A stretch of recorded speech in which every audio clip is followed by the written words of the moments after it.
Bienvenue à ce grand rassemblement qui exprime sa solidarité avec le peuple iranien et sa résistance. Welcome to the French delegation. Mesdames et messieurs les invités, chers Iraniens venus du monde entier, bienvenue à toutes et à tous. Au nom de la ville de Villepinte, je suis heureuse de vous accueillir si nombreux dans votre diversité, votre enthousiasme, votre amour de la liberté, votre volonté pour instaurer un jour la démocratie dans votre beau pays. C'est cette volonté qui vous rassemble ici, dans notre ville, comme un corps uni, comme le cœur de l'Iran libre qui bat aujourd'hui, ici, à Villepinte. J'ai aussi l'honneur d'accueillir votre présidente, Madame Mariam Rajavi, et toutes les personnalités qui, bien que de familles politiques différentes, s'accordent pour partager avec vous les valeurs de liberté, égalité, fraternité, qui sont aujourd'hui des valeurs universelles.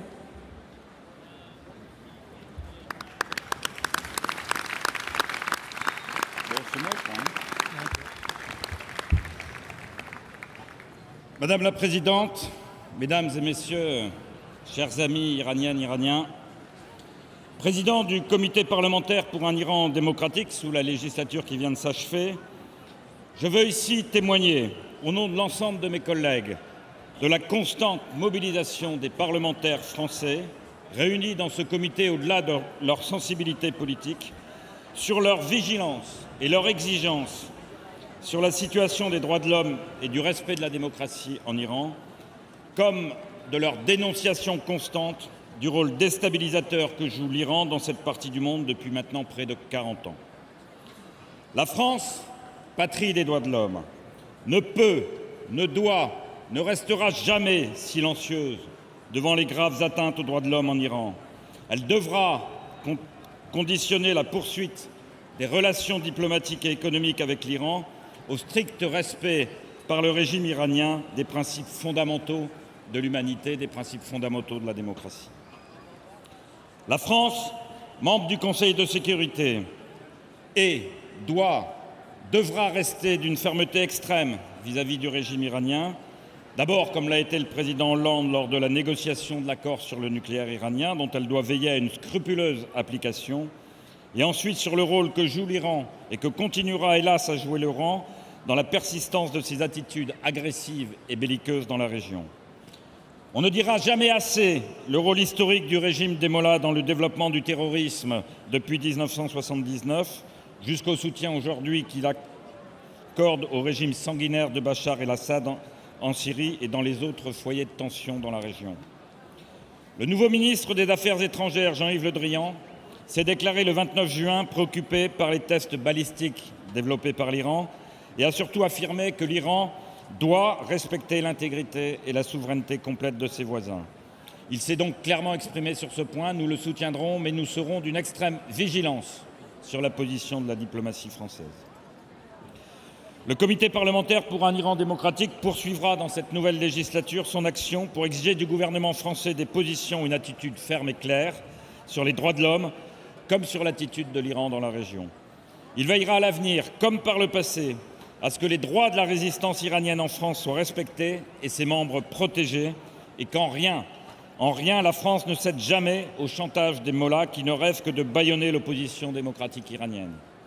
Pour ma part, à la place qui est désormais la mienne, je serai toujours à vos côtés pour exiger du gouvernement français une politique d'extrême fermeté vis-à-vis du régime iranien actuel, pour soutenir les objectifs démocratiques défendus par Mariam Rajavi et la résistance iranienne, pour instaurer les droits de l'homme en Iran, la paix en Iran et au Moyen-Orient et la démocratie pour un Iran libre et démocratique. Vive l'Iran libre et démocratique et vive la France.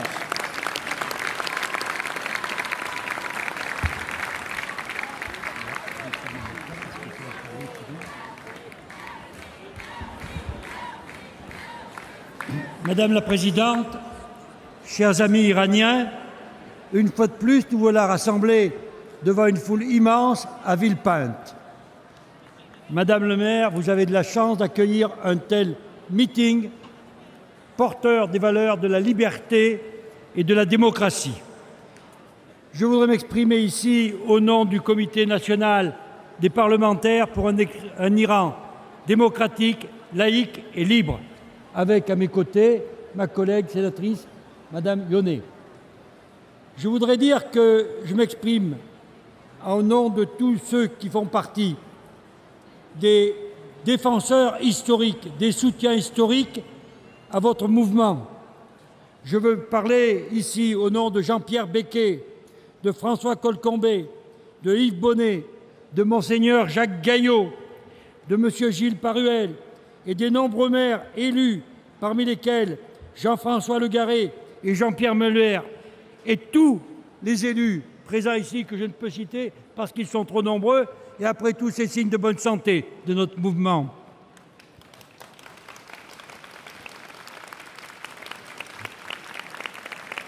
Depuis de nombreuses années, parce que nous avons été sensibilisés par le dévouement des militants de mouvements qui défendaient la liberté en Iran, qui est venu nous porter le message devant nos assemblées pour nous sensibiliser avec courage et avec dévouement, nous nous sommes engagés. Nous nous sommes engagés parce que nous sommes les héritiers du siècle des Lumières. Nous sommes les héritiers des sans-culottes de la Révolution qui se battaient pour la liberté, l'égalité et la fraternité.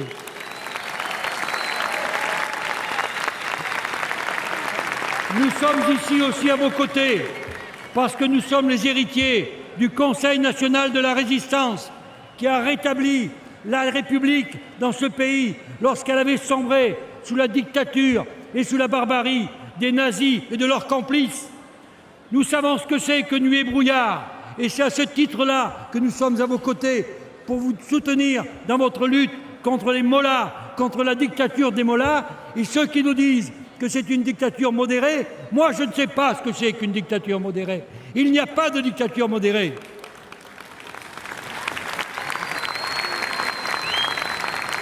Et puisque nous sommes les héritiers du Conseil national de la résistance, je viens d'une région, l'Auvergne, qui a été engagée très fortement dans la résistance.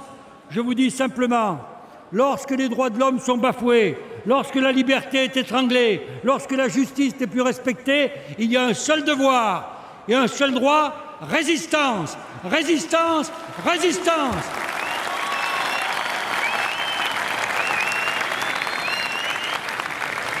Vive la République française à vos côtés, vive l'Iran libre, vive la démocratie, vive la liberté.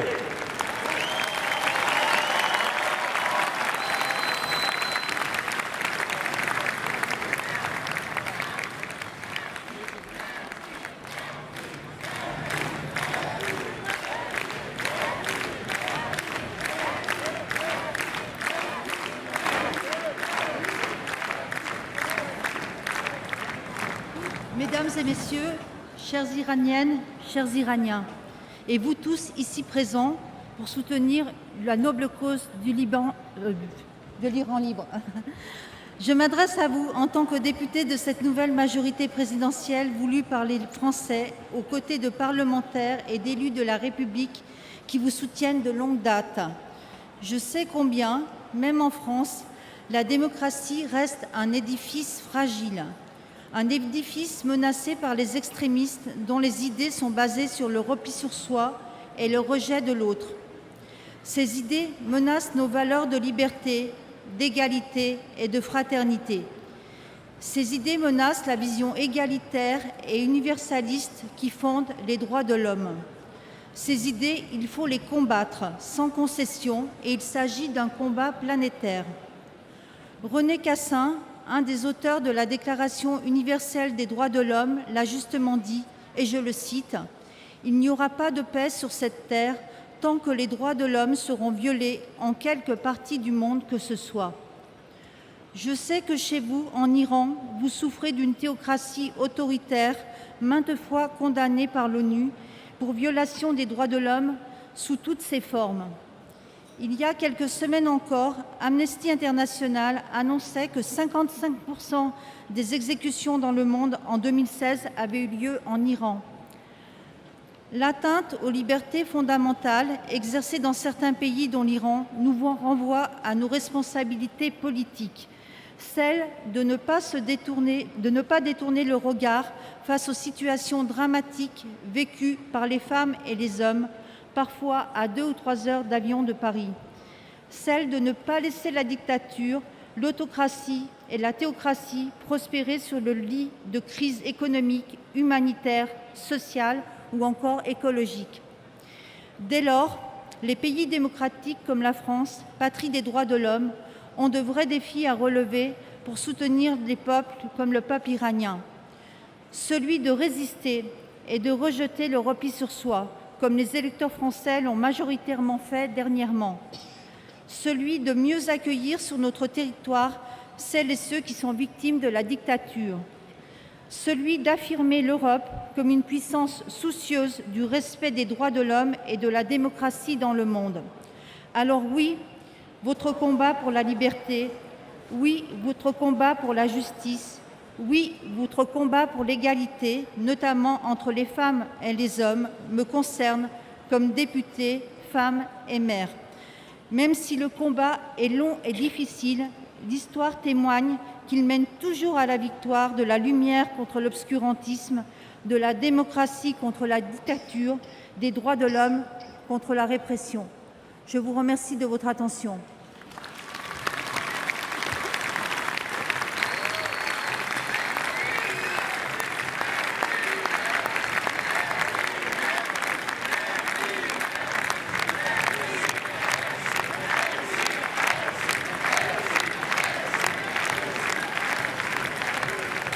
The first distinguished guest is Sid Ahmed Ghazali, who is the former Prime Minister of Algeria.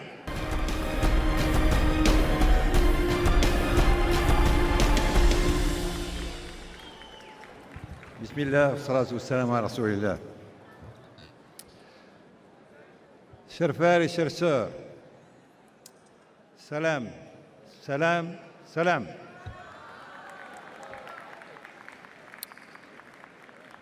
Je vais parler en français peut-être, c'est la langue que vous comprenez le mieux.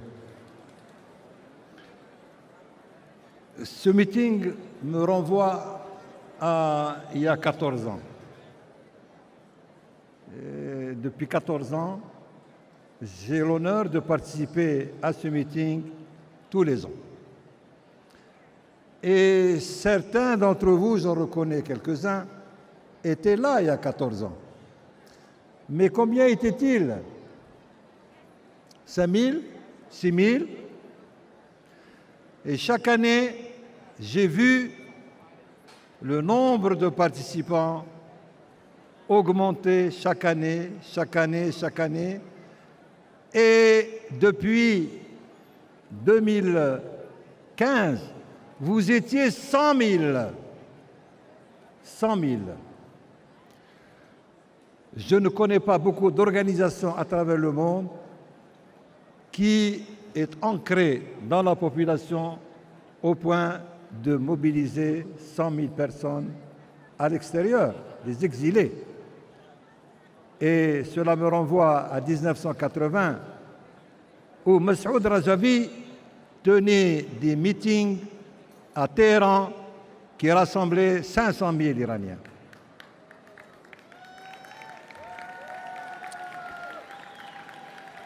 Il y a 20 ans, je vois que de chemins parcourus, que de chemins parcourus, que de difficultés vécues, mais que de victoires et de réussites assurées par la résistance iranienne. Il y a 20 ans, il y avait dans le monde occidental une petite poignée de gens qui connaissaient le CNRI et l'OMPI. Et puis, le nombre de partisans et de supporters de la cause iranienne est allé en augmentant et maintenant c'est l'écrasante majorité des parlements européens dans 28 États, du Canada et des États-Unis qui sont du côté de la résistance iranienne. Il y a 20 ans, l'administration US avait inscrit l'organisation des Moudjahidines du peuple dans la liste des organisations terroristes. Et c'était, disait-il, pour apaiser le régime des mollahs.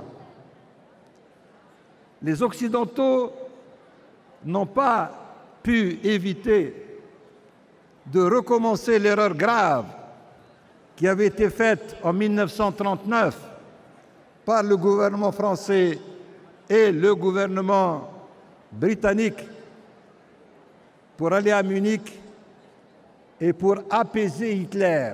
On n'apaise pas les dictateurs. Et la preuve, c'est que pour gagner la paix, deux puissances occidentales sont allées, au prix du déshonneur, gagner la paix. Et Winston Churchill, quand il a pris le pouvoir et que l'Allemagne a déclaré la guerre à la Pologne, il a dit, vous vouliez la paix au prix de votre honneur, vous avez gagné le déshonneur et vous avez perdu la paix, vous avez gagné la guerre. Voilà, mes chers amis, cette organisation qui est la première victime du terrorisme des mollahs, c'est une grande injustice de l'avoir inscrite dans la liste des organisations terroristes. Et j'ai été parmi les centaines et centaines de personnalités politiques qui ont été les témoins des efforts considérables que l'OMPI, avec le soutien des juristes internationaux, avec le soutien de tous les parlementaires, a gagné la bataille juridique.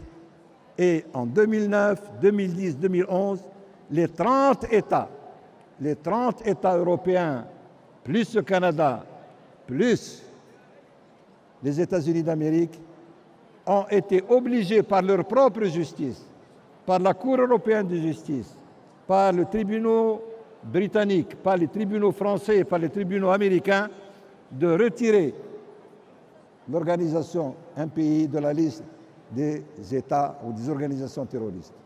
Ce qui fait que maintenant, au moment où nous sommes ensemble, il n'y a plus qu'un seul État qui continue à regarder l'OMPI, Moudjahidine Khalq, comme une organisation terroriste. Et cet État, c'est l'État terroriste des mollahs. Donc c'est une immense victoire. C'est une immense victoire, mais qui a coûté énormément de ressources à l'organisation.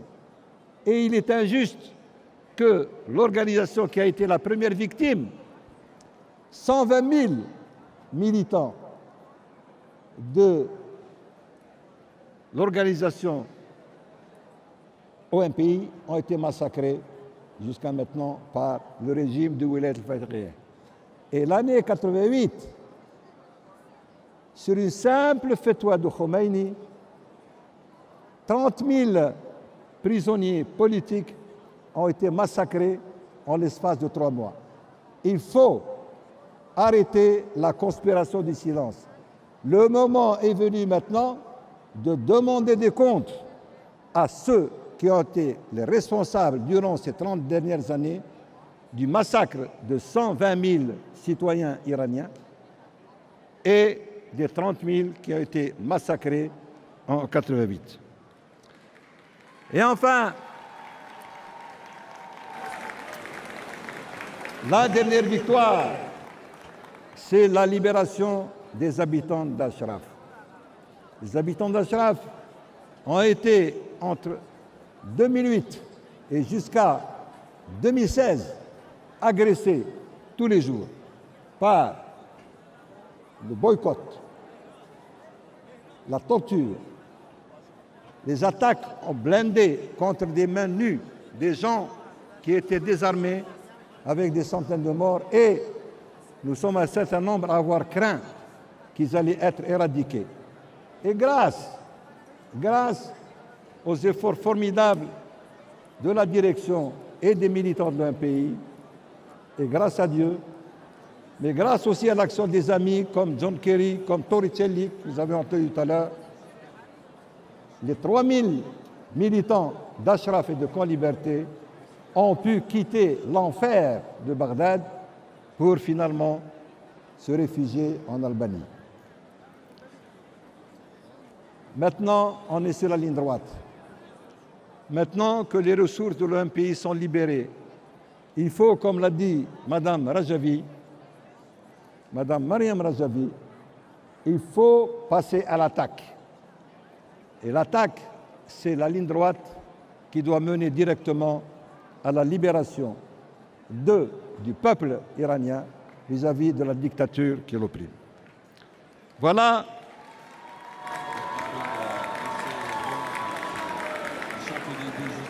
Le chemin est difficile, mais nous sommes près de l'aboutissement. Nous sommes prêts et j'espère que le prochain meeting, nous le tiendrons, Inch'Allah, à Téhéran. Assalamu alaikum.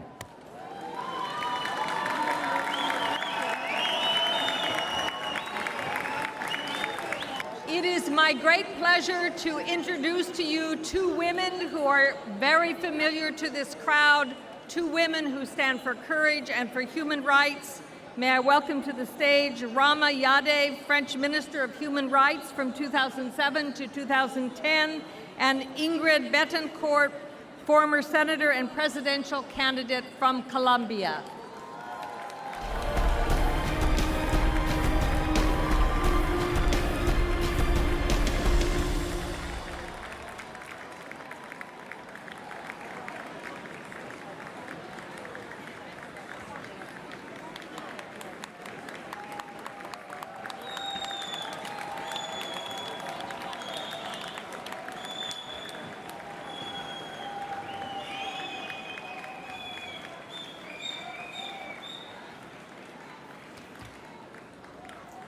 Alors que l'Europe vit dans sa propre chair la violence aveugle de l'extrémisme islamique, alors qu'elle est la victime d'attentats terroristes à Paris, à Londres, en Allemagne, nous sommes tous convoqués à réfléchir à nos responsabilités face à un obscurantisme religieux qui prétend faire peau neuve. Que pouvons-nous faire? Que devons-nous faire? La communauté musulmane est assurément la première victime de ce terrorisme, car c'est sa croyance religieuse, partagée par 1,5 milliard d'êtres humains, qui est prise en otage. Faire la différence entre le véritable islam et l'extrémisme islamique n'est pas chose évidente, d'autant plus que le terrorisme islamique se réclame comme étant le seul et l'authentique interprète du Dieu de l'islam. L'islam vrai, le véritable islam, est donc au mieux tenu à distance sous l'œil méfiant de l'opinion publique du monde libre. Or, pour faire échec à ce terrorisme religieux, les mesures sécuritaires ou les actions militaires ne seront pas suffisantes, car il nous faut aller à la source, à l'origine historique de ce fléau. Et cette origine, c'est la révolution iranienne de 1979. Ce sont eux, les intégristes iraniens, qui ont les premiers instauré un modèle basé sur le pouvoir absolu du guide suprême religieux. Bien avant al-Baghdadi à Mossoul ou Raqqa, Khomeini avait déjà édicté depuis Téhéran des fatwas appelant à l'assassinat d'écrivains et d'intellectuels en Europe accusés de blasphème. La République de Khomeini préconisait l'exportation de l'intégrisme religieux et l'unification politique du monde musulman dans un califat bien avant que ne le fasse Daesh, avec des méthodes tout aussi cruelles. La dictature iranienne s'est dotée d'un instrument de propagation mondiale du terrorisme religieux, les passes d'Aran. C'est avec eux, à travers eux, grâce à eux, que l'Iran a soutenu le Hezbollah libanais, les Houthites yéménites, d'obédience chiite, mais aussi les organisations sunnites telles qu'Al-Qaïda ou les talibans. Daesh doit aussi être considéré comme un produit de la politique iranienne, qui a habilement manœuvré chez ses alliés, la Syrie et l'Irak, pour mettre en liberté les chefs de file de ce qui deviendrait par la suite Daesh. Le but de l'Iran était de faciliter la création d'une force d'opposition en Syrie qui leur serait idéologiquement proche et diviserait l'opposition à Bachar el-Assad en paralysant les soutiens en provenance de l'Occident.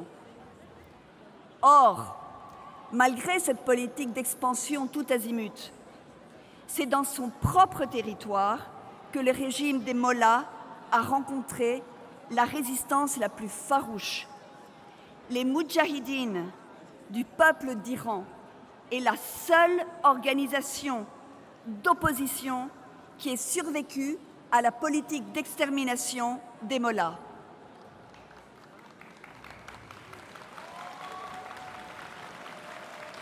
Ce mouvement est un mouvement de résistance par des musulmans pour les musulmans, qui a réussi à dévoiler et à mettre à nu l'islam dénaturé des mollahs. Sa force sereine, la force sereine de ce mouvement de résistance est représentée par une femme que nous aimons et que nous admirons tous pour son courage et son intelligence, Myriam Rajavi.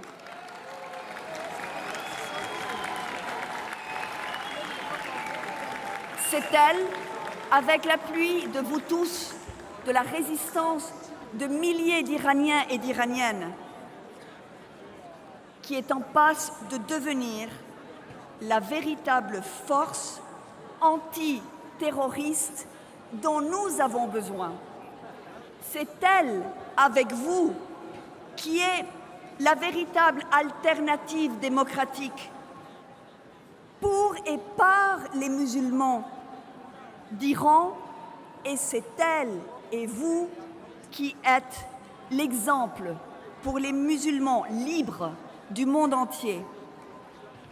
Si nous sommes ici réunis aujourd'hui, c'est pour démontrer l'union et la force qui se galvanisent autour de Myriam Rajavi, entourée de l'amitié du monde entier dans sa plus grande diversité, car nous représentons, chacun de nous, tous ici, toutes les races, toutes les cultures, toutes les religions du monde, car nous sommes convaincus que c'est cette union qui est notre meilleure stratégie pour mettre fin au terrorisme international des mollahs.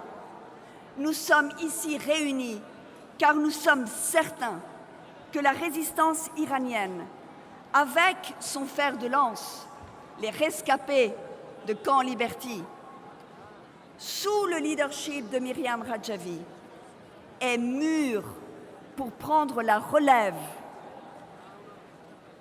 grâce à son organisation, à ses compétences, à son appui populaire en Iran pour changer le cours de l'histoire au nom de la liberté, de la fraternité et de l'égalité dans le monde. «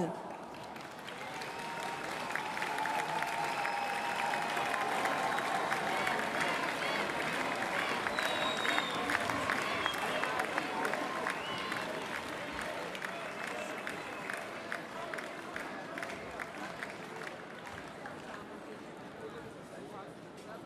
Bravo et merci Ingrid. Ingrid, c'est le message d'espoir d'une survivante, d'une héroïne. Et c'est la raison pour laquelle moi j'accueille toujours avec beaucoup de bonheur et de joie les témoignages qu'elle peut faire vis-à-vis de la résistance iranienne. Chers amis, c'était le 24 août dernier, dans les longs couloirs de la mairie du 2e arrondissement à Paris, des milliers de photos, des jeunes étudiants, des femmes enceintes, des adolescentes.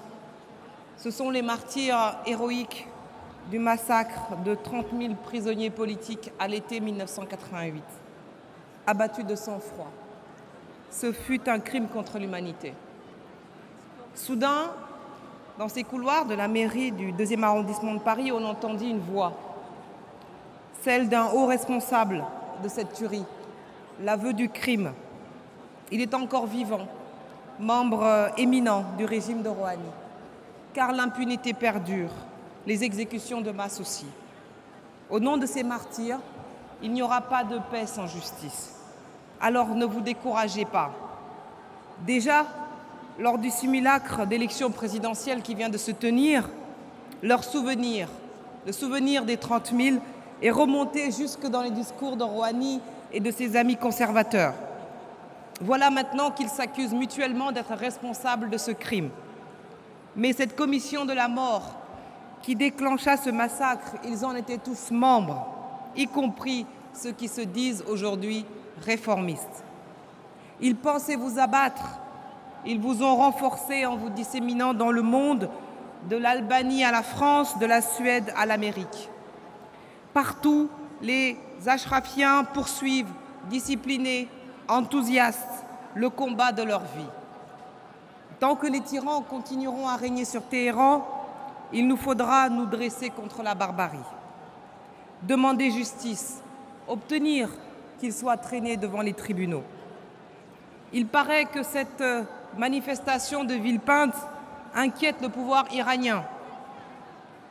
Le gouvernement français ne doit pas céder au chantage.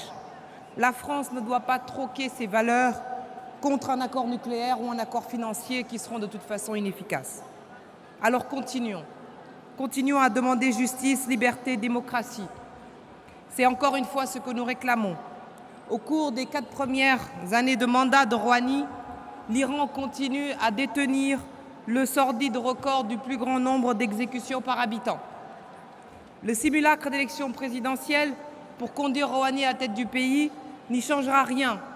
Il n'est ni réformiste ni modéré. Et l'espoir est de notre côté, parce que le régime se fissure, sous pression. Les factions du régime se combattent. Et on a vu durant ce scrutin les portraits de Myriam Radjavi dans les rues de Téhéran. Et la résistance gagne du terrain. Partout, les cellules de résistance s'activent. L'édifice, j'en suis sûre, finira par s'écrouler de lui-même. Mais il a besoin de nous, de la communauté internationale. Il a besoin d'un changement. Le monde doit sortir du cynisme affairiste. Le monde doit sortir des illusions du nucléaire. Rien n'est à attendre d'un tel régime. Même les hommes d'affaires n'ont plus confiance. Comment faire confiance à un système économique tenu par des milices?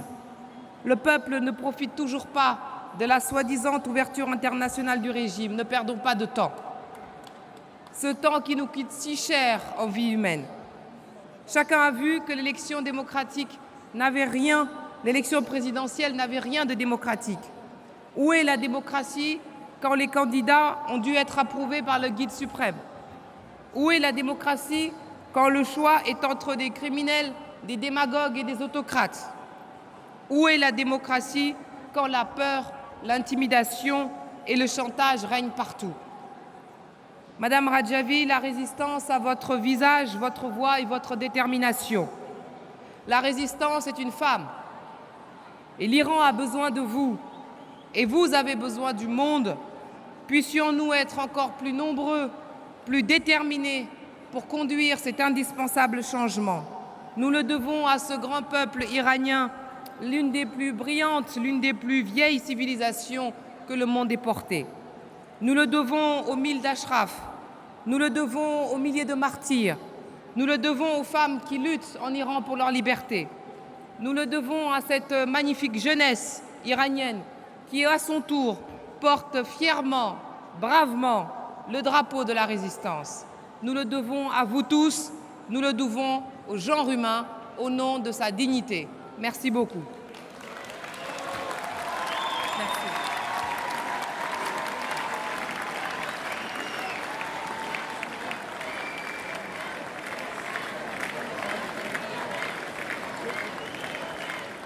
The former Foreign Minister of France, Bernard Kouchner.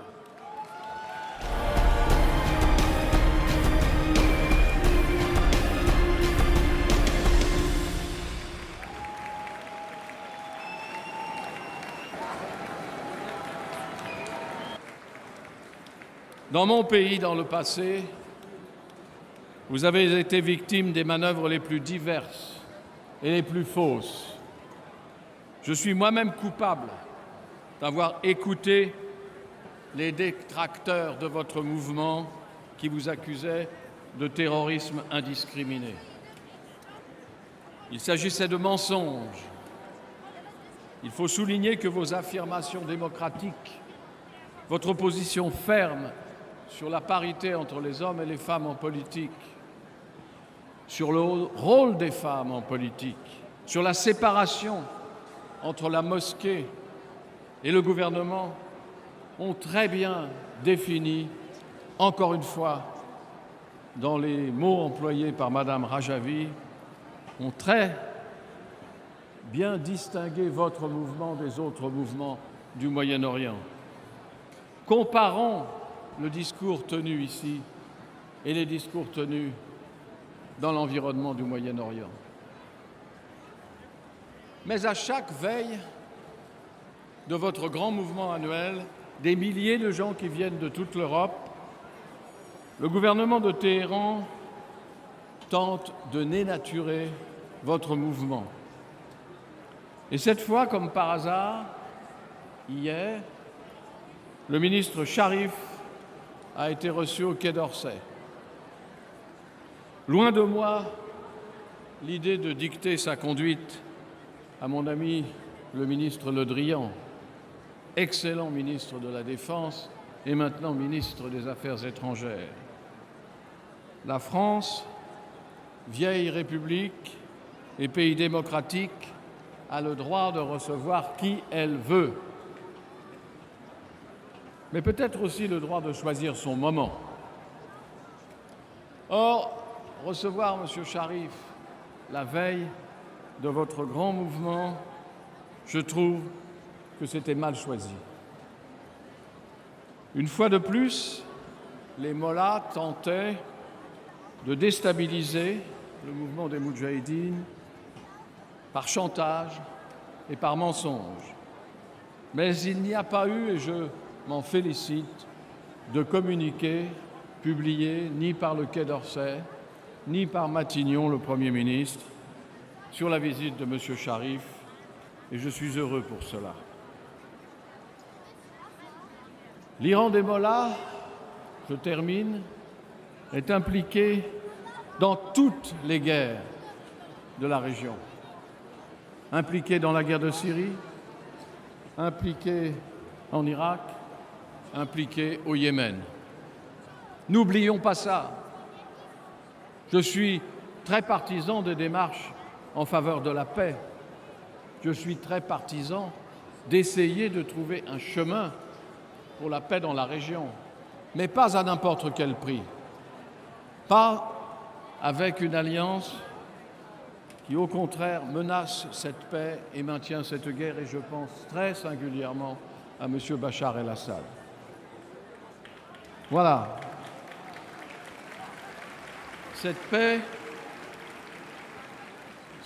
à laquelle j'aspire, à laquelle vous aspirez, à laquelle l'Iran aspire, et surtout, dans votre pays, l'Iran, ne se fera pas sans démocratie. Et en donnant, encore une fois, autant d'ampleur à votre mouvement annuel, vous avez l'occasion de le prouver en exigeant ce que vous faites, des élections libres pour un Iran libre, comme je le disais at the beginning of my non-speech. So, vive le peuple d'Iran, vive votre mouvement, à bas le pouvoir de la théocratie et vive la démocratie. Merci.